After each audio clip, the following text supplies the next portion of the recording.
Oi, boa tarde.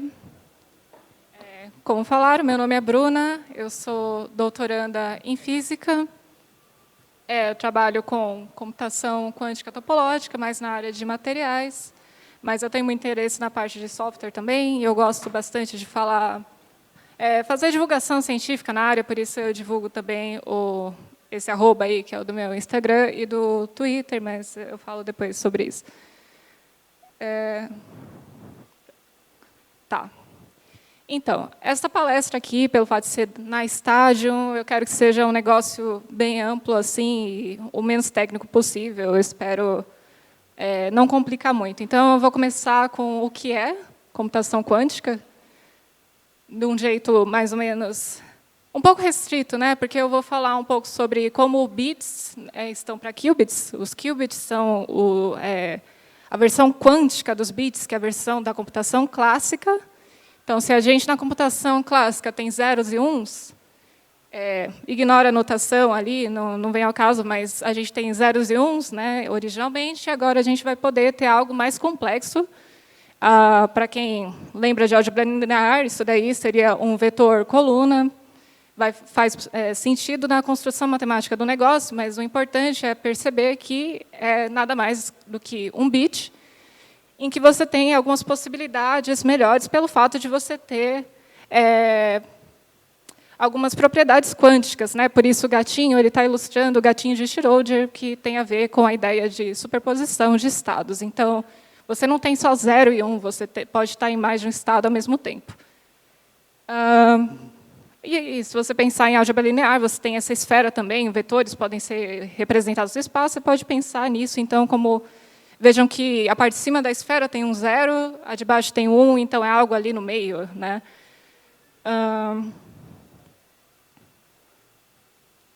E as portas lógicas que você tem na computação normal são agora portas lógicas quânticas. E aqui que eu digo que é limitado, porque eu estou falando de modelo circuital, não é, né, tão abrangente, mas eu acho importante para você entender de modo geral que qubits estão para bits, assim como as portas lógicas quânticas estão para portas lógicas. Então, agora a gente matematicamente está falando de matrizes, né? Essa representação aqui maior seria a representação clássica, né? As portas lógicas que você tem na computação normal e algumas portas com seus nomes ali e a representação matricial. Envolve números complexos, ou envolve algumas estruturas um pouco mais complicadas, mas eu diria que o cerne da questão é essa. E, apesar de eu estar na física, eu queria falar que eu acho que dá muito bem para você entender a computação quântica com o mínimo de física possível.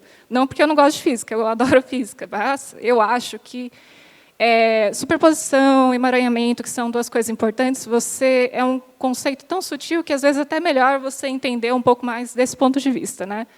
E aqui, um pouco da diferenciação, então, para quem quiser entender, tem esse livro aqui, que é um grande clássico, do Michael Nielsen e do Isaac Chuang, que ele divide em computação quântica e informação quântica. Então, informação quântica ela vai para um lado mais da física, de entropia, de teoria de informação com coisas quânticas, enquanto a computação quântica ela dá para ser vista mais nessa forma.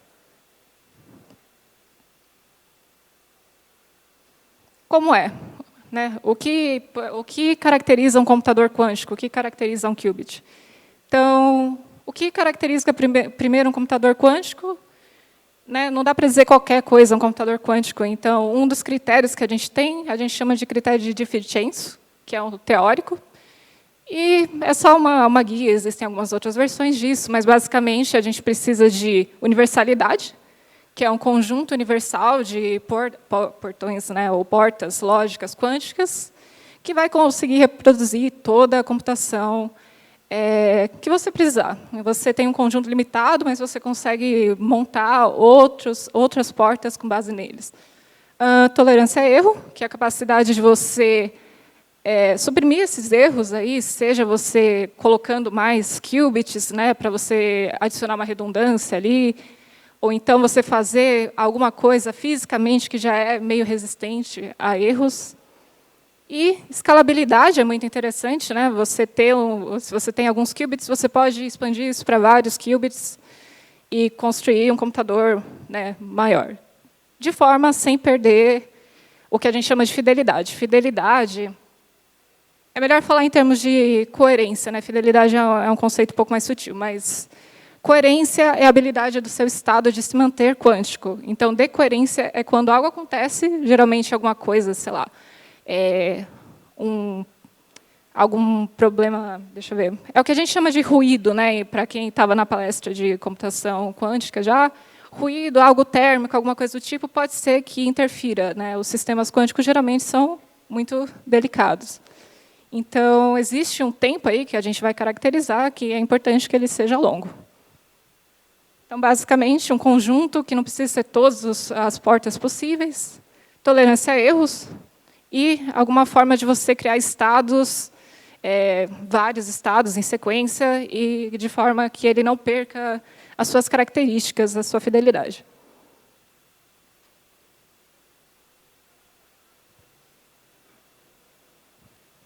Aqui talvez esteja meio difícil de ler, mas a ideia não é ir muito a fundo aqui, eu só queria mostrar que a gente tem mais de um tipo de fazer, mais de uma implementação de computação quântica, né? Então, se a gente tem o qubit, o que é um qubit exatamente, né? E a resposta não tem uma única resposta. Você pode ter qubits em várias plataformas. Por exemplo, nessa primeira coluna você tem supercondutor e íons aprisionados. Está falando que é a NISQ era, que é a era noisy, de ruidoso, e o IS é intermediate scale. Então, seriam os computadores atuais. Você tem os computadores ruidosos, né? Não tão tolerantes a erros, ainda bem suscetível a erro, e intermediário, porque você não tem lá tantos qubits.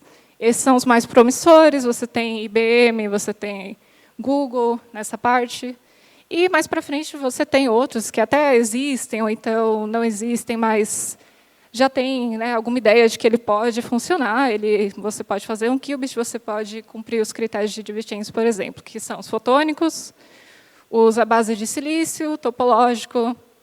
Tem uma série de outros. Aqui também é só para ter uma noção de que todos os computadores não são exatamente iguais. Você tem quantidade de qubits, conectividade, né, porque eles não vão se conectar, não são todos necessariamente conectados um com o outro, alguns sim, alguns não.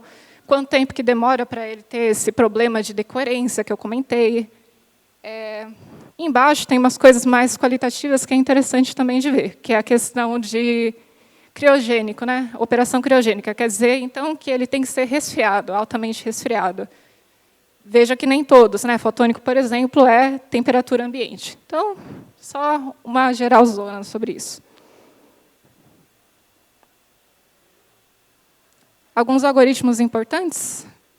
Eu vou falar primeiro de dois mais específicos e depois eu vou falar um pouco mais geral, né? Mas dois algoritmos super importantes que eu considero, né, muito relevantes, porque eles têm implicações muito importantes, é o algoritmo de Shor, que é o algoritmo de fatoração em primos, que é a base da criptografia RSA. Então, você tem uma criptografia baseada num problema difícil, que é o problema de você pegar um número muito grande e fatorar em primos.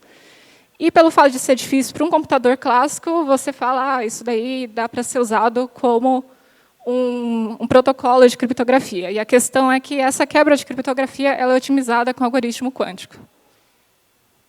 E aí entra um pouco a questão de que isso daí está acontecendo agora? Não.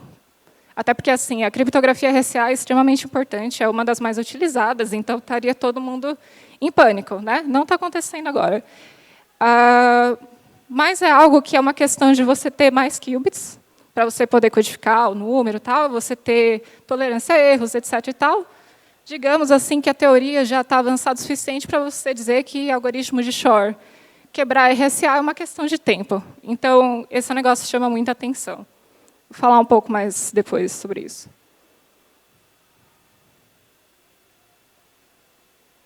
O algoritmo de Grover também, eu acho que vão falar sobre ele mais detalhadamente na trilha de quanto, que é o algoritmo em busca em base não estruturada, o algoritmo de busca, então você tem, sei lá, N elementos, vai demorar mais ou menos, né, na pior dos casos, você vai ter que procurar N-1 elementos, então ele escala com a quantidade de coisas que você tem.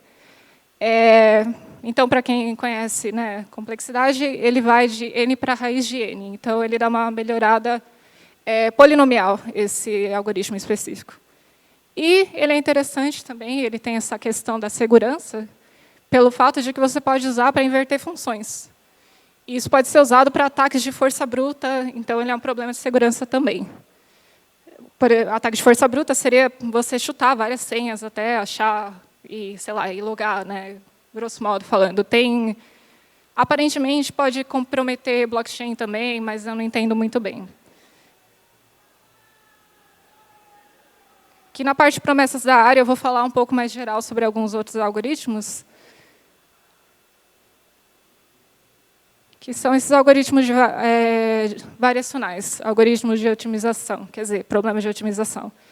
Não vou falar, porque tem uma série de algoritmos desse tipo, mas é interessante de falar sobre eles, porque esses algoritmos variacionais são muito úteis, não só para simular moléculas, ele já é usado na física naturalmente, mas você pode colocar vários problemas em termos de problemas de otimização.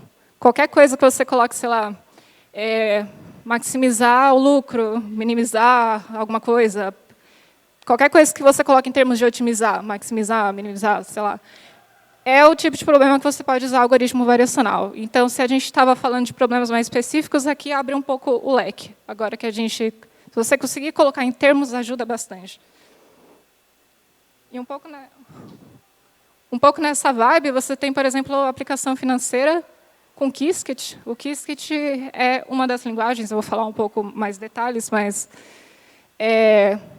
como eu falei, otimizar, sei lá, lucro, por exemplo, é uma coisa que você consegue colocar em termos de otimização. Então, aqui são só tutoriais, exemplos de tutorial que você acha no site da IBM, do Qiskit, e já são várias coisas, né? Claro, não dá para usar super grandes quantidades de dados, mas já tem uma série de problemas. Só em finanças já tem uma série de problemas que dá para ser utilizados. Aqui é só um recorte de um print, assim, tem bem mais. Clima é um negócio interessante, né, porque tem muita gente ainda assim, com certo ceticismo em como vai usar clima, computação quântica em relação ao clima. Dependendo do computador quântico que for funcionar, entrar em voga, vai ter um gasto de energia maior ou menor, então tem isso também. Mas é interessante que eles já estão fazendo meio que um marketing de que a gente tem interesse em utilizar isso para clima. Você tem alguns white papers nesse sentido. Esse Q for Climate, por exemplo, ele tem alguns white papers sobre isso.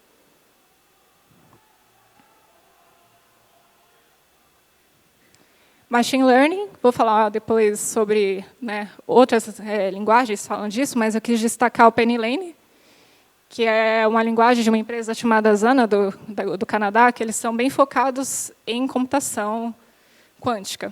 Eles têm outras linguagens, mas aqui eu acho interessante para quem está começando, porque ele tem essas demonstrações, é uma coisa bem didática, tem esses tutoriais enquanto Machine Learning, eles fazem hackathon, e eu acho que é uma coisa bem legal de começar. O que não é também é importante falar.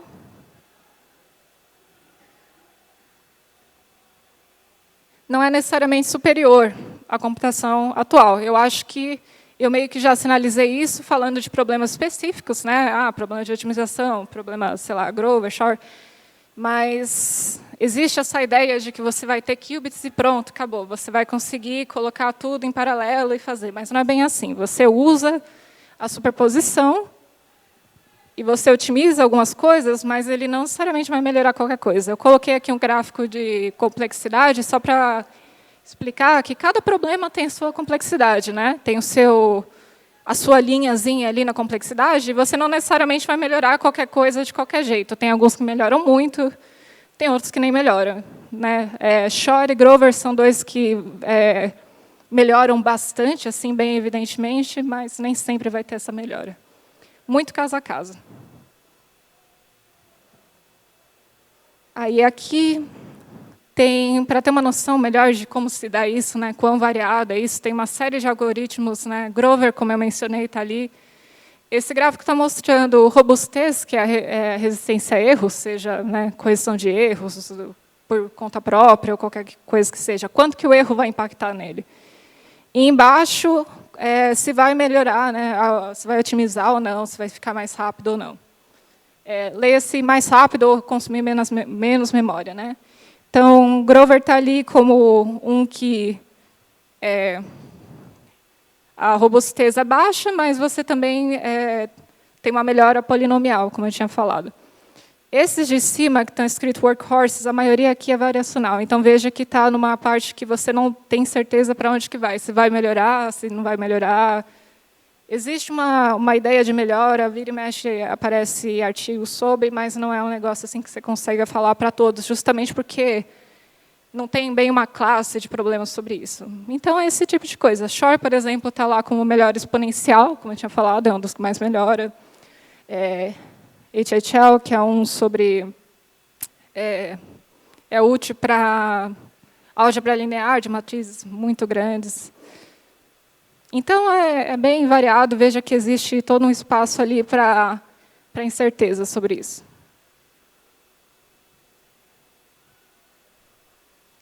Não vai destruir a segurança da informação, apesar de tudo que eu falei. Eu acho que dá para a gente, se a gente tomar cuidado, se a gente ficar de olho nisso, né? Não dá para dizer que é um negócio inocente, com certeza tem a sua complicação. Mas tem duas grandes áreas para onde as pessoas estão focando a atenção nisso. Uma é a criptografia quântica, a outra é a criptografia pós-quântica.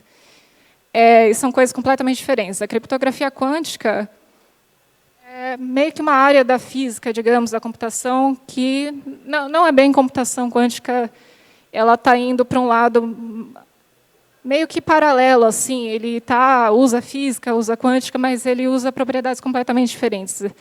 Ele envolve a ideia de você passar a informação de forma em que você consiga ver se alguém intercedeu ali, se alguém visualizou. Usa quântica de formas diferentes.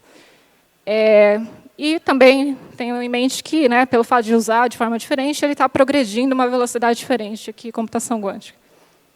A outra criptografia pós-quântica já é um negócio mais teórico, é você avaliar se o teu algoritmo, sei lá, se o protocolo de criptografia que você está desenvolvendo, ele pode ser resistente à quântica. É um negócio extremamente complicado e teórico, e depende do que é o computador clássico normal, quer dizer, o que é o computador clássico que a gente tem agora, o que é o computador clássico que a gente vai ter no futuro. É teórico, tem sua base, assim, mas a gente está dependendo um pouco de como está o estado da arte, tanto no clássico quanto no quântico. Essas são as duas vertentes, né? Se vocês olharem as notícias, tem alguns protocolos de criptografia que, inclusive, foram atualizados para virar pós-quânticos ou quantum resistant, ou coisa do tipo. Eles tentaram dar uma modificada para poder ser utilizado numa versão mais atual e ser resistente à quântica.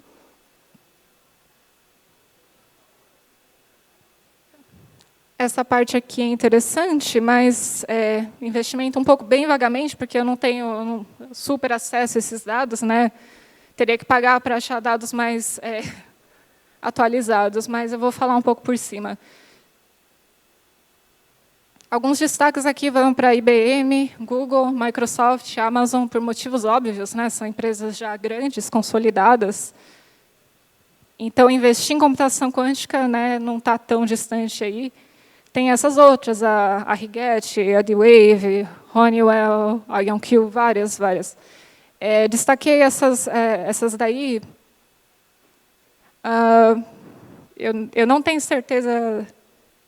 Eu acho que quase todas ou todas estão investindo em hardware. Então, pelo fato de você investir em hardware, também vai um dinheiro muito... Envolve mais dinheiro do que você investir em software, né? Aqui são alguns processadores. O da IBM Quantum não é o último, né? Não é o com mais qubits, que é o Hummingbird. O com mais qubits se chama Eagle. O Sycamore, que é aquele que falou que fez uma computação quântica melhor do que o maior supercomputador que tem, só para ilustrar. E aqui os dados que eu falei que não estão muito atualizados, mas a gente chega lá. Então, são dados de 2018, né? Queria destacar só um pouco qualitativamente. Você tem o investimento em startups, mais nos Estados Unidos, Europa, você tem Índia, China, Austrália, África do Sul, alguns países estão investindo em startup. Labs, né, pesquisa acadêmica, fortemente Estados Unidos, por motivos até... Né, Estados Unidos tem uma porrada de laboratórios, ele tem muito laboratório, então, mas veja que tem um salto bem grande, assim, uma diferença bem grande de investimento. E você tem investimento governamental também, e agora vejam que a China apareceu bem forte, porque a China está investindo bastante. Na verdade, vejam que é Quantum Tech, não é computação quântica. Eles investem em comunicação, na questão mais da criptografia e tal, enquanto outros países costumam investir em computação quântica. E aqui, para completar o dado, né, deixar um pouco mais atual, aqui esses dados vão até 2021 estimado. Mas aí, o destaque que eu queria dar é que eles falam que 2/3, né, dos investimentos estão vindo aqui a partir de 2018. Vejam como o gráfico dá uma subida, né? Então, se os investimentos estavam daquele jeito ali, ele está dando uma subida e está numa crescente, né? Aqui, só para mostrar também o gráfico de 2021, não tem grandes players novos aqui, você vê mais do mesmo, e percebam que o Brasil não apareceu em nenhum dos gráficos. Né, a gente não tem um investimento muito forte nessa área, está bem fraco, na verdade. Então, o que acontece no Brasil? Né? Aqui eu peço desculpas, porque eu coloquei alguns nomes que eu conhecia, que eu pesquisei, mas aqui nessa própria conferência eu já conheci outros, mas eu queria destacar o Itaú está trabalhando, né, dentro da parte de tecnologias de emergência, trabalha com computação quântica. A Brasil Quantum é uma startup que está trabalhando com estudo de caso, algumas coisas de preparação, né, preparar as pessoas. As universidades, para quem tem interesse mais... Geralmente é o pessoal mais da física, né? Esse IN é de informação quântica, então... Mas, se tiverem interesse na área acadêmica disso, existe esse grupo INCT-IQ, que é o conjunto de várias universidades que trabalha com isso. Senai Cimatec, junto com a Atos, está trabalhando também para desenvolver um hardware. Né? Não tem muitas iniciativas de hardware, tem algumas de software aqui.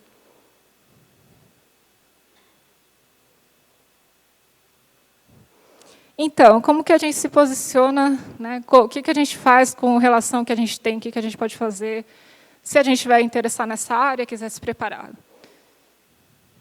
Existem vários SDKs, né, Software Development Kits, além de...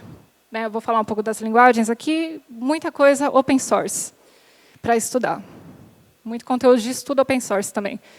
Então, vou falar um pouco aqui. Qiskit da IBM é uma linguagem baseada em Python, que você tem acesso a computadores quânticos reais da própria IBM, é interessante. Eu gosto bastante do Qiskit pelo fato de que eles têm muito evento, são muito didáticos, eles fazem hackathon, eles fazem bastante coisa para ser bem acessível mesmo. Aqui você vê, aqui do lado em preto, é tipo uma simulação, uma forma de você ver como você está montando o circuito, até de só arrastar assim, os gates, ver o que está acontecendo com o estado, é bem interessante, é bem didático. O Circuit da Google também é Python.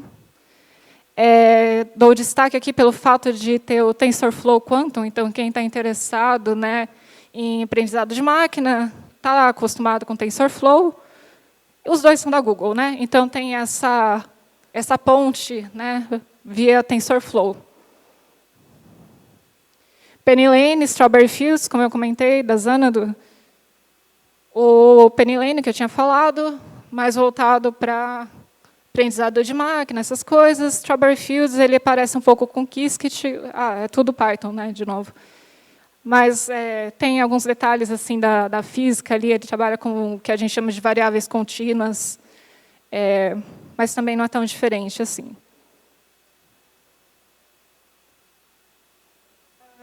Linguagens mesmo, né? Linguagens ou coisas do tipo, não SDKs baseados em Python, compiladores de acesso em nuvem, tem algumas coisas também.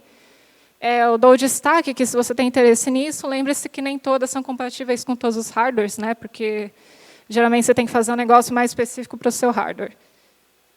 Não é bem o caso da Q-Sharp é da Microsoft. Na verdade, a Microsoft tem esse QDK todo, Quantum Development Kit, que é de início ao fim, né? Tem a linguagem Q-Sharp, que é baseada em C#, F#, então, para quem tem interesse nessas linguagens. E o Azure Quantum, veja aqui, está um pouco pequeno, mas você tem vários providers ali, essas empresas aqui, OneQubit, IonQ, Rigetti, essas coisas são os acessos a hardwares ou a simuladores, né? Eles fazem essa ponte para você poder mandar os seus trabalhos em hardwares ou em simuladores, na nuvem. Amazon Braket, semelhante também, de início ao fim, é uma linguagem, mas eles fazem todo esse foco aí de você mandar os seus trabalhos via algum Jupyter Notebook, e você manda para a nuvem também. Eu não coloquei muitos detalhes sobre a nuvem, mas a ideia é mais ou menos a mesma. O OpenQSAM, na verdade, eu não sei se pronuncia assim, mas ele é um assembly language da IBM, e eles comunicam com Qiskit, que é aquela primeira linguagem de Python que eu falei, mas é interessante, por exemplo, se você tem interesse ali nos componentes de hardware, porque você pode fazer o teu circuito mais baseado no seu hardware específico, sei lá, coisas. Como eu falei, cada hardware é um hardware, mas sei lá, você tem uma voltagem específica, não sei o que, é o tipo de informação que você consegue inserir de alguma forma ali. Então, ele é intermediário, né?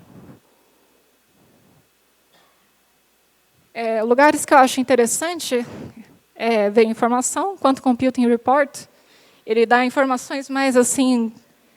Tem reviews técnicos, tem bastante coisa legal, mas também tem informações tipo, essa empresa alcançou uma certa conquista aí em computação quântica, essa empresa comprou a outra, é interessante de manter essa noção aí. O Ars Technica, acho que vocês conhecem, às vezes fala de computação quântica também. Quantum Magazine é mais de física, mas tem uma parte de computação, então tem artigos muito bons sobre. Para quem está interessado na parte mais acadêmica, o Archive, o Physical Review, vai falar um pouco da física do negócio, em especial o X, o Physical Review X, ele é sobre quântica, né? Tecnologias quânticas. Vou ter que passar meio rápido, que está acabando meu tempo, mas o Q-Word é um lugar legal também para você aprender algumas coisas, porque fazem muito curso, e são cursos em ordem de dificuldade, não? Então, começa a Q-Prep, Q-Bronze, por aí vai. Eu acho que esse ano já está no Q-Gold, ou então já acabou, mas ele vai começando, acho que, sei lá, em março. Tem o Q-Intern, que é um estágiozinho que você faz com alguns projetos, é interessante para colocar a mão na massa, vários seminários. E eles têm esse Q-Cousin aqui, que seriam países, né, divisões de vários países do Q-Word. E não tem o Q-Brasil ainda, a gente está meio de olho nisso. A IBM também eu coloco aqui, de novo, porque tem hackathon, porque tem desafios de outono e primavera, tem muita escola de verão recentemente teve, estágio, tem o Qiskit Advocate, que eu vou falar daqui a pouco, e o certificado de developer em computação quântica, em Qiskit em particular. Que eu saiba, é o único certificado que tem para desenvolvedor nessa área. Então, é interessante ficar de olho nele. Ele custa por volta de $200, mas dá para achar voucher. Eu fiz de graça, eu achei um voucher, então, assim, eu acho que deve ter voucher ainda por aí. No próprio GitHub deles, eles mencionam isso. E aqui são o Qiskit Advocate. É um negócio que você pode prestar depois que você presta esse negócio dos desenvolvedores.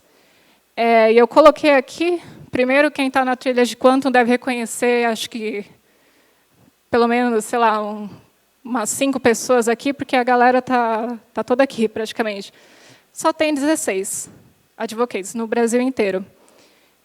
Um programa que tem já 3 anos, então é interessante, né? Você, além de ter que provar que você é um developer, você tem que mostrar mais algumas contribuições em Qiskit, em computação quântica, mas é interessante porque te dá acesso a eventos, te dá acesso a a outros projetos, é bem legal e não é tão complicado assim, então eu acho legal de destacar.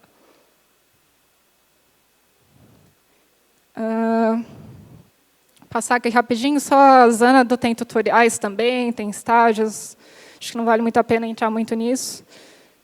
LinkedIn e Twitter é um lugar assim que, se você se cercar das pessoas que falam de computação quântica, é extremamente informativo com relação a isso. Aqui são as minhas redes, né? O Instagram, eu costumo colocar coisas de computação quântica, divulgação científica e tal. E o GitHub, eu tenho algumas coisas interessantes sobre o próprio Advocate. Eu tenho também um compilado de conteúdos em português, porque não tem muitos conteúdos em português, então fiquem à vontade para contribuir também, se quiser. E é isso. Obrigada por me receberem.